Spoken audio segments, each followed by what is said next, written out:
अंधेरा कभी खत्म नहीं होगा शक्तिमान, क्योंकि दुनिया में पहले से ही है अंधेरा। तो भाई लोग, शक्तिमान को लेकर कुछ धांसू अपडेट आए हैं, जिसमें नेक्स्ट शक्तिमान कौन बनेगा से लेकर मूवी का डायरेक्टर कौन होगा, मूवी का काम कहां तक पहुंचा है, शक्तिमान की जो ट्रायोलॉजी बन रही है उसकी फर्स्ट इंस्टॉलमेंट कब रिलीज की जाएगी, इन सब के बारे में डिटेल दी गई है। तो सब पर आराम से बात करेंगे और साथ ही में ये भी जानेंगे कि कौन सी गलतियों को मेकर्स को अवॉइड करना चाहिए ताकि शक्तिमान का फ्लाइंग जेट ना बन जाए। गजब बेइज्जती है। सबसे पहले तो ये जान लो कि हमारे बॉलीवुड के कपड़ों की दुकान रणवीर सिंह को ही मेकर्स ने एज अ शक्तिमान कंफर्म कर दिया है। और सच कहूँ तो जब से शक्तिमान मूवी का title announcement video Sony picture ने रिलीज किया था, तभी से कुछ नाम इंटरनेट पर शक्तिमान के लिए सजेस्ट किए जा रहे हैं और रणवीर का नाम उनमें सबसे आगे था। और अभी कुछ दिनों पहले ही ये न्यूज बाहर आई थी कि शक्तिमान मूवी के मेकर्स जो है रणवीर से इस रोल को प्ले करने के लिए अप्रोच कर रहे थे। मतलब हम ये मान सकते हैं कि मेकर्स की पहली पसंद रणवीर सिंह ही थे। पर साला सवाल अब भी वही है कि क्या रणवीर शक्तिमान जैसे बड़े कैरेक्टर को प्ले करने के लिए सही है? जा पूछ क्या। देखो बेटा, कोई साला इंटरनेट पर कुछ भी बकवास करे, मैं बस इतना जानता हूँ कि Ranveer Singh is a great actor. हाँ, वो अजीब से कपड़े पहनता है और कभी कभी तो गलती से बिना कपड़ों के ही फोटो शूट भी कर देता है और आजकल जॉनी भैया के साथ ताता थैया भी कर रहा है।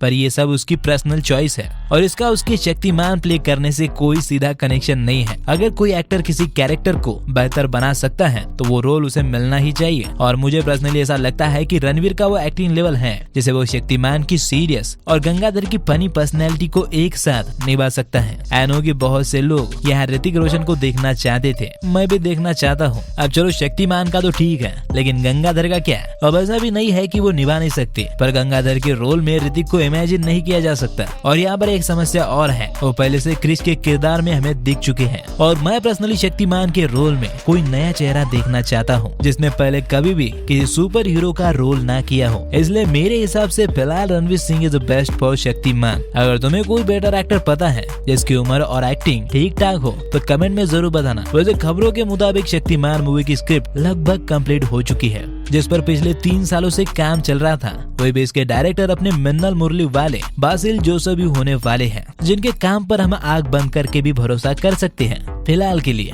ऐसा ही हम कुछ सालों पहले ओम राउत के बारे में भी कहते थे, इसीलिए देखते आगे क्या होता है। खैर, इसे सोनी पिक्चर इंडिया और साजिद नाडियाडवाला मिलके प्रोड्यूस करने वाले हैं। अब सोनी को तो तुम जानते ही हो, अपना स्पाइडरमैन इन्हीं के कंट्रोल में है और इनके साथ साजिद नाडियाडवाला ने भी सुपर 13, छिछोरे और हाउसफुल जैसी बढ़िया फिल्में दी हैं। तो पैसे को लेकर चिंता की कोई बात नहीं होगी, लेकिन ये देखना बहुत ज्यादा इंटरेस्टिंग होगा कि इसके VFX और CGI का कंट्रोल किस कंपनी को दिया जाता है, क्योंकि शक्तिमान जैसी सुपर हीरो मूवी में ज्यादा से ज्यादा CGI और VFX का ही यूज किया जाएगा। तो यहाँ पर VFX को बहुत ही संभाल कर बनाना होगा। हालांकि मैं गीता विश्वास, डॉक्टर जे कॉल और अपने मेन विलन अंधेरे के सम्राट तमराज किलविच, इन सब की कास्टिंग को जानने के लिए काफी ज्यादा एक्साइटेड हो, क्योंकि भाई आखिरकार इन सब से अपना पूरा बचपन जुड़ा हुआ है। लेकिन यही पे बात आती है खतरे की। जब मैं बच्चा था तब हमारे पास ज्यादा स्क्रीन कंटेंट मौजूद ही नहीं था। खुद को एंटरटेन करने के लिए हमारे पास बस एक टीवी होती थी, ब्लैक एंड व्हाइट टाइप की, जिसमें से कुछ चुनिंदा टीवी सीरियल के हम बच्चे दीवाने हुआ करते थे। लेकिन अब कंटेंट बहुत ज्यादा है, इतना कि आजकल के बच्चे तो टीवी देखते भी नहीं और मोबाइल में भी वो ज्यादातर शॉर्ट कंटेंट ही देखना पसंद करते हैं। और चैटिंग की तो पूछो ही मत।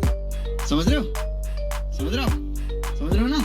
अब ऐसे में नए बच्चों को एक नया शक्तिमान देना जो आज के समय का लगे और साथ ही में मेरे उम्र के नौजवानों को जो इसे बचपन में देखते थे उन्हें भी पसंद आए, इस तरह की मूवी बनाना ही मेकर्स का सबसे बड़ा चैलेंज है। क्योंकि शक्तिमान एक पैन इंडिया फिल्म होने वाली है और इसीलिए इसे सभी एज की ऑडियंस को ध्यान में रखकर बनाया जाने वाला है। तो इस चीज का बहुत ज्यादा ध्यान रखना पड़ेगा कि शक्तिमान सभी एज ग्रुप से कनेक्शन बना पाए। एटलीस्ट बच्चों और जवानों से तो कनेक्शन बनना ही चाहिए और इस तरह से पुराने शक्तिमान के कैरेक्टर को नई तरीके से रिप्रेजेंट करना ये इतना आसान नहीं होने वाला है, बहुत मेहनत लगेगी और एक भी गलती शक्तिमान की आने वाली फिल्मों को बनने से पहले ही रोक सकती है। यानी कि फर्स्ट पार्ट तो आ जाएगा, लेकिन अगर वो हिट नहीं हुआ तो सेकेंड पार्ट या फिर थर्ड पार्ट की कोई गारंटी नहीं होगी। पर चाहे जितनी भी रिस्क हो, मेकर्स इसे बना तो रहे हैं, यही इम्पोर्टेंट है। आई होप वो शक्तिमान का पुराना जादू क्रिएट कर पाए। वैसे रूमर्स ये भी है कि असली शक्तिमान का भी इसमें एक कैमियो होगा, यानी कि अपने दी मुकेश खन्ना जी का। और अगर ये सच है तो वाकई में अच्छी बात है। अगर खुद असली शक्तिमान नए शक्तिमान को उसकी शक्तियाँ हासिल करने में मदद करेगा तो पब्लिक को और मजा आएगा। खैर, तुम शक्तिमान को लेकर कितना एक्साइटेड हो मुझे कमेंट में जरूर बताना। और हाँ, मेरा चैनल अचानक से कहाँ गायब हो गया था,